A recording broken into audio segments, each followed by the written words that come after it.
Meu nome é Rafael, seja muito bem-vindo ao canal Regenerando. Hoje conversaremos sobre dúvidas comuns, como o que será que acontece ao espírito que se suicida? Todos realmente passarão por grandes tormentos? Quais as principais causas que motivam nós, seres humanos, a cometermos atos contra a nossa própria vida? Para essa e outras respostas, fica com a gente.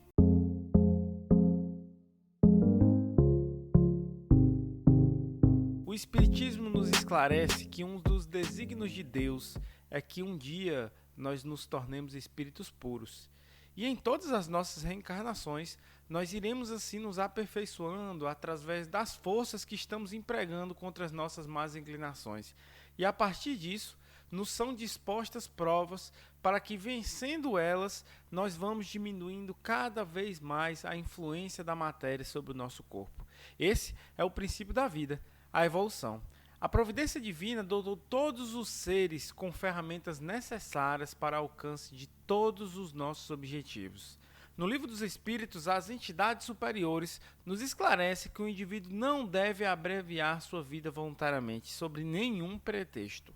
Agora, todos nós temos o livre-arbítrio, que, embora não seja tão livre assim, uma vez que não podemos só querer sair mudando o planejamento reencarnatório dos outros, uma vez decidido pelo espírito cometer um ato contra a própria vida, muitas vezes, devido à faixa vibratória que se encontra o encarnado, nem a espiritualidade superior consegue incentivá-lo a que não faça esse determinado ato. Cabendo então ao executor as futuras consequências do seu próprio ato. A título de estudo, vamos utilizar o relato do espírito François Simon Louvet, do Havre, no livro Céu e Inferno, obra da codificação espírita que trata, na sua segunda parte, especificamente sobre a passagem entre a vida corporal e a espiritual, sob diversas óticas e de acordo com espíritos de diversas gradações espirituais. Iremos analisar o texto contido no livro, que seria o relato então desse espírito, e em seguida vamos nos ater a alguns pontos importantes. Vou colocar o texto aqui para vocês poderem nos acompanhar. Tereis piedade de um pobre miserável que passa há muito por cruéis torturas? Ó, o vácuo, o espaço, despenho-me, caio, morro. Acudi-me Deus, eu tive uma existência tão miserável. Pobre diabo, sofri fome muitas vezes na velhice e foi por isso que me habituei a beber, a ter vergonha e desgosto de tudo. Quis morrer e atirei-me, ó, meu Deus, que momento! E para que esse desejo? Quando o termino, já estava tão próximo. Orai para que eu não veja incessantemente esse vácuo debaixo de mim. Vou despedaçar-me de encontro a essas pedras. Eu vos suplico a vós que conheceis as misérias daqueles que não mais pertencem a esse mundo. Não me conheceis, mas eu sofro tanto. Para que mais provas sofro? Não será o bastante se eu tiver fome em vez desse sofrimento mais terrível e, aliás, imperceptível para vós? Não vacilareis em aliviar-me com uma migalha de pão, pois eu vos peço que oreis por mim. Não posso permanecer por mais tempo nesse estado. Perguntai a qualquer desses felizes que aqui estão e sabereis quem fui. Orai por mim. Um ponto interessante ao nosso estudo que esse espírito comenta é exatamente o fato de ele ter entregue-se à bebida no final da sua encarnação. E essa bebida então potencializou as suas chances ao desencarne. E ele comenta que na verdade já estava ao fim da sua encarnação, devido à velhice já está um pouco acentuada, e que o sofrimento oriundo do suicídio seria muito pior do que o sofrimento que ele estava passando devido à fome.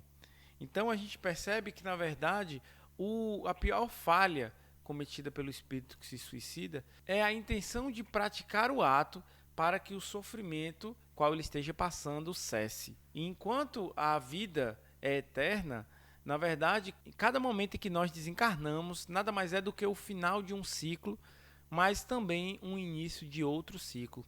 Então, aquele que abrevia a sua encarnação, acreditando que ali estaria o fim do seu sofrimento, na verdade, inicia-se um sofrimento ainda mais intenso, uma vez que aquele espírito, devido à escolha do suicídio, teria então transgredido uma lei de Deus.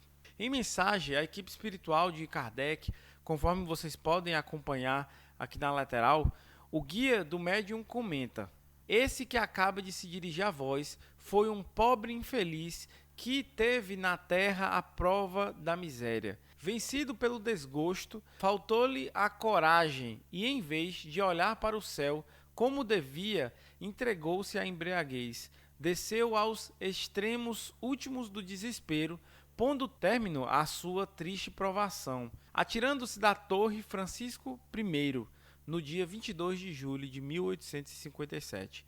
Tende piedade de sua pobre alma, que não é adiantada, mas que lobriga da vida futura o suficiente para sofrer e desejar uma reparação. Rogai a Deus que ele lhe conceda essa graça, e com isso tereis feito obra meritória. Allan Kardec disse que a propagação das ideias materialistas era, de certa forma, um veneno. O indivíduo que não transcende a sua consciência a algo superior, ele acaba pensando que a vida de fato se resume apenas a tudo aquilo que se vive aqui na Terra.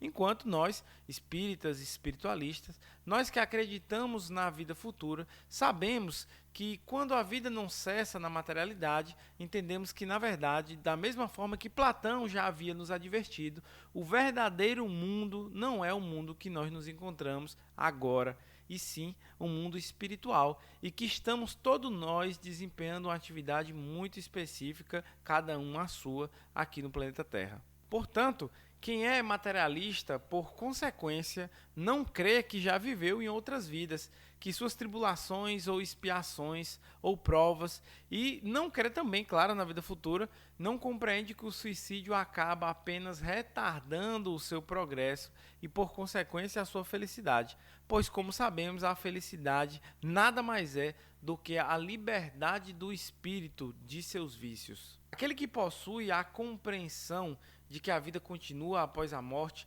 por mais difícil que esteja sendo a sua missão, ele persevera, pois sabe que apenas está concluindo o seu processo evolutivo e está compensando junto à lei divina. Então, recorrendo mais uma vez ao Livro dos Espíritos, na resposta à pergunta 943, os Espíritos nos falam que a ociosidade e a falta de fé estariam entre as principais causas dos desgostos da vida, que se apoderam de alguns indivíduos e os levam a cometer esse ato.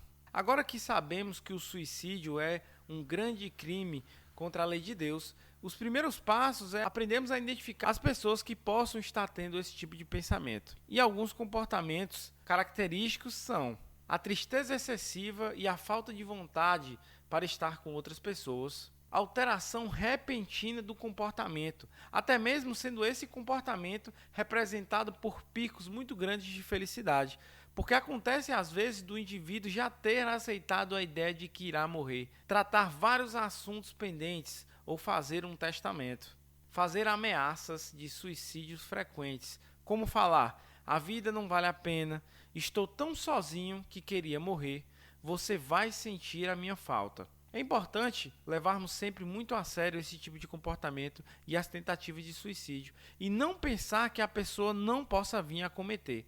Em estágios iniciais, podemos contar com o auxílio de profissionais qualificados, como psicólogos e psiquiatras. Porém, em casos mais intensos, devemos entrar em contato com centros especializados, como o Centro de Valorização da Vida e o próprio Corpo de Bombeiros, que contam com assistência 24 horas para esse tipo de ocorrência. A vida é o nosso bem mais importante. Fiquem todos com Deus e muita paz.